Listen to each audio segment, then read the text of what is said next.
Well, g'day, good morning, good evening, good afternoon, wherever the hell you are watching from. This is the test drive part of the video. My name's Dan Jones, welcome to Dan's Boat Life. And yeah, we're hanging out with Ryck. Ryck and I, we're just gonna have a little bit of a boat. Ryck is not a bloke, Ryck is a brand, a new brand from Germany. If you've already watched the walkthrough, thank you and welcome back. And this is the test drive video. This is pretty exciting. Ryck is from the same guys who produced Fjord, and if you've ever heard of the Fjord motorboat range, that's basically one of the most well-known and globally respected luxury day boats. So they know a thing or two, and they also have quite a large sailing yacht brand or stable of brands. But you came here to look at powerboats, so who cares? But from the guys who made the Fjord boats, they've decided to come up with a beautiful day boat, a luxury, go fast, practical day boat. It's pretty clear they're based in northern Germany. They have long winters. They have a lot of time to think and look at what everyone else is doing. They've been observing what's been going on in and around Finland, and why shouldn't they? This is a growing aspect and growing part, the adventure boat market, I like to call it, and I see there being space for everyone. So this is a new entrant. It's following some deep V air step characteristics that we're very, very familiar with, and let's see if it works. Sydney's turning it on today. We got southerly winds. It's December. I'm in pants. I got a jacket on. This is supposed to be our summer, but anyway, it's cold. It's blowing from the south. It's probably about 15 knots, 18 knots from the south. A little bit of choppy wind, moderate swells coming in through the opening there, just from Barrenjoey. I'm in beautiful pit water. We're going to be going around to the Hawkesbury Riverway in a second. And so what I might do is just get the boat up on the plane. Before I do, quickly talk to you about the hull. We have quite a deep V carrying all the way aft on this boat. We have 2 air steps. So that's, if you haven't seen any of my videos before, the air steps, a wonderful piece of technology. They draw air in, create bubbles, and break the surface tension with the boat and the water. So you can run at predominantly faster speeds with lesser horsepower and burn less fuel compared to a boat without air steps. The forward entry on this boat, it's the really aggressive cutting bow, and it's a forward rake on this one, or reverse I should say. It's a little bit fuller in the bow compared to some of the other boats out there on the market, and that's because we've got this beautiful accommodation downstairs, which we're going to see in the walkthrough. If you haven't already subscribed to my channel and you want to see it, press subscribe, give us a like if you're into all this stuff, if you're enjoying this content. If you're enjoying the content, I'd love your support, so thank you. But yeah, that's what's going on. I can see it feels like a reasonably high bow section on this boat with a bit of fullness up the front there, but looking at it from the dock and having just experienced it on the drone shoot, she's smooth. She's real smooth. We don't have trim tabs on this boat. I'm sure that's an option, so I can't test that for you today. I've got the 350 horsepower Mercury Verado. There's options for 300s and others. Let's face it, in the market we have today, you take whatever engine you can get, because engines are hot property. I've got my SOG reading just here. This boat is hull number 1, so I don't have all the communication set from the engine to the dash, so I can't talk to you about revs. Therefore, I'm just going to talk to you about feel. I'm sitting on about 22 knots there, downwind conditions, moderate chop, and a little bit of ocean waves coming towards me. And this thing is smooth. We're now sitting on a 25 to 26 knot cruise speed, and I reckon in these sorts of conditions, that's probably where you would be in this boat. I'm now just exiting the inshore part of the pit water. I've got Barrenjoey just to my right, and I've got a few little surf waves coming in, so I'm just sort of taking them mostly head on, and what I will do is I'll just dart out a little bit and find some more ocean swell and see if we can see if we can just go straight into them. Now, in terms of the helm here, beautiful wraparound windscreen. It doesn't come aft of the driver's seat just here, meaning if you're operating the vessel and bringing it into a dock, you're going to be able to reach these midship cleats really easy. So a single person operator is going to be able to walk around, get to the bow, get to the side with no issues. Here we go, just going through some of these waves here. Yeah, not a drop over the bow. I'm hitting that at 25 knots. Not a drop. Smooth, no slamming. This is nice. I'm going to get into some turns and some high speed stuff when we get back inshore. I just want to see how this thing feels offshore first. Very relaxing. This is essentially what I would expect from an adventure boat so far. Minimal fuss, basically. If you just point that cutting section of the bow at a right angle or into the waves, it's going to do its job. It's going to cut. Yep, that's nice. These are some shorter, sharper ones. Now I'm just going to turn across the waves. Got some wind hooking around the point here, so that's over 20 knots of breeze there. I'm just sitting on 23 knots there, so I'll speed that up. 25, 26. Comfy. I'm just in the standing position. This is hull number 1 in Australia, so this boat doesn't come with a flip-up bolster. It is a fixed bolster. I'm sitting on 31 knots right now, so this is an easy cruise for this boat. And I'm doing that across waves, decent waves here. So let's turn down the waves. Not a drop over the bow, 29 knots, speed through the water. So now let's just, so I just punched into that one a little bit, just threw a little bit of water up over the side, but nothing on the windscreen to complain about. And I'll just dial that speed back a bit. This is my first drive. I'm getting used to this boat at the same time you are. We now have some decent waves behind us and I'm going directly down them. So with a cutting bow boat, if you go too fast down a wave, you're going to bury the nose a little bit and you'll chuck some water up. So that's what I did just before. Now I'm going to, yeah, but this is comfy. This is smooth. She's definitely a boat you take offshore.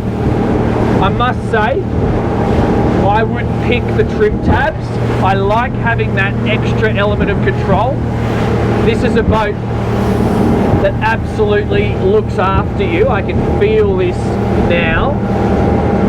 And it's a boat I would be very comfortable in different conditions, but I like having the ability to tweak my settings. So that's a moot point. It's really easy to put trim tabs. It's just something I'm noting. I'll just sit on this cruise speed. These waves have calmed down a little bit now. I'm just doing that at 28 knots.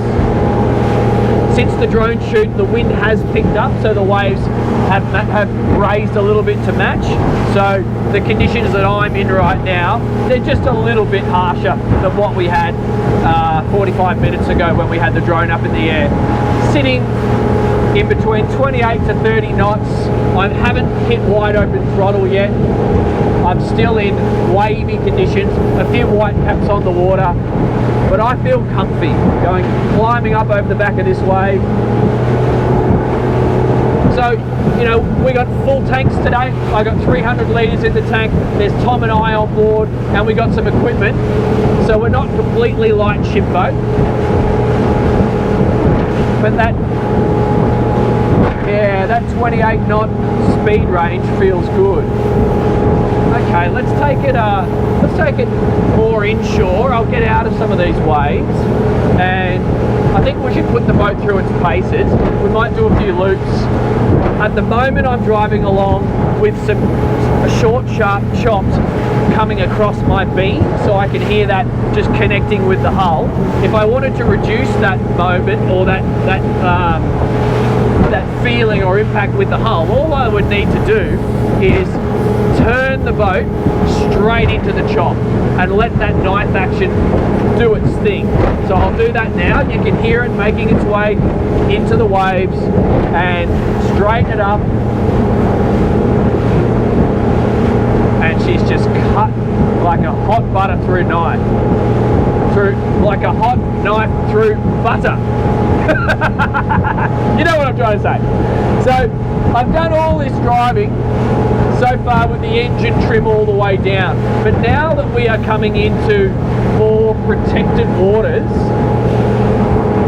I'm going to have a play with the engine trim, just see what this does. I'm cruising, I can hear the engine is working quite effortlessly. I don't have my revs on the gauge, but that feels and sounds like about 4,700, 4,900 revs. I'd be interested to see some performance data with the 350 if that's true. I'm just sitting on 32 knots right now. So now I'm going to wind it up. I'm going to do a little bit of engine trim up. I still have waves.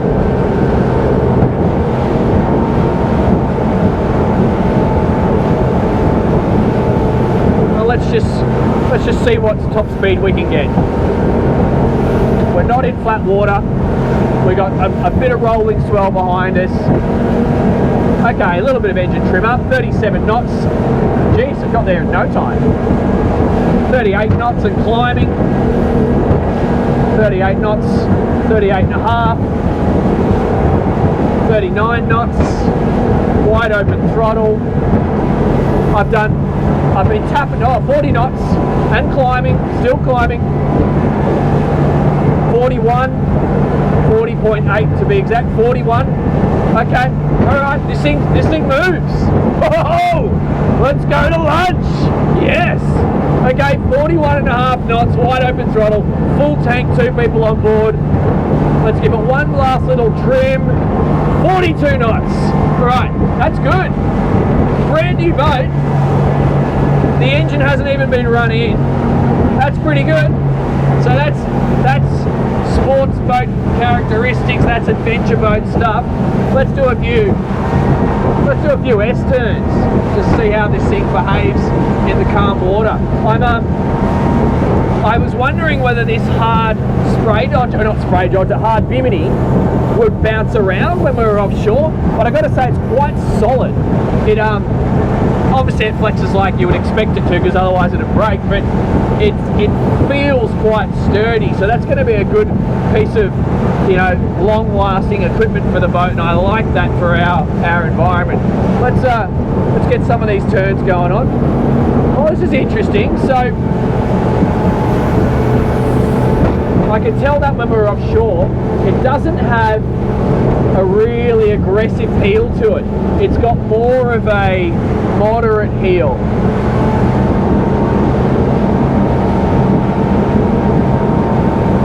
It doesn't feel super aggressive. So let me just, yeah. So when I'm doing these turns, the T-top bimini is not dipping below the horizon, so it's not interfering with my visibility. So from an operational perspective, that feels quite safe. And I think that's also, I think we're carrying our beam a little bit further forward on this boat compared to some of the other competitors out there on the market. So it's giving it a real steady, predictable motion through these turns. Let's just hook it into a hard turn. We're clear. Sorry, seagulls. I'm dropping the engine trim all the way down. I'm just going to increase power. Let's just see how this thing feels. I'm doing that at 33 knots. Yeah, it feels like it's on rails. 31 knots. I'm wide open throttle there. Just dropping speed, 30 knots. Okay, maintaining at about 29 there. Let's go through the waves. A couple of waves on us now.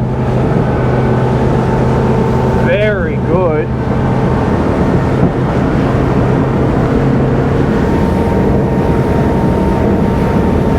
So, the other thing worth noting, this windscreen is deflecting the wind to here.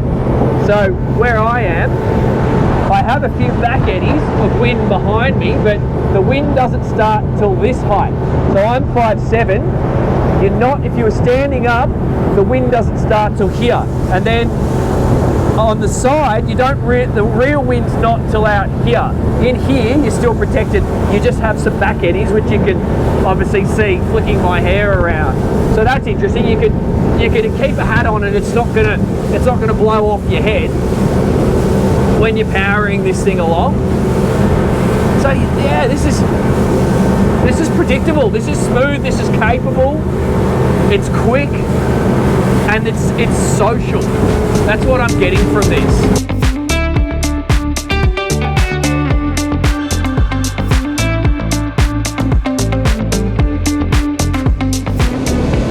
This thing's awesome. This thing does what it says it's going to do, and this thing's going to bring convenience to your life. If you want top speeds over 40 knots, fast cruise speed in the low 30 knots, and a normal cruise of about 28, it's going to do it. Oh, and did I add bloody sexy? I mean, just look at this thing from every angle. It's gorgeous. I'm Dan Jones. It's been Dan's Boat Life. See you on the next one.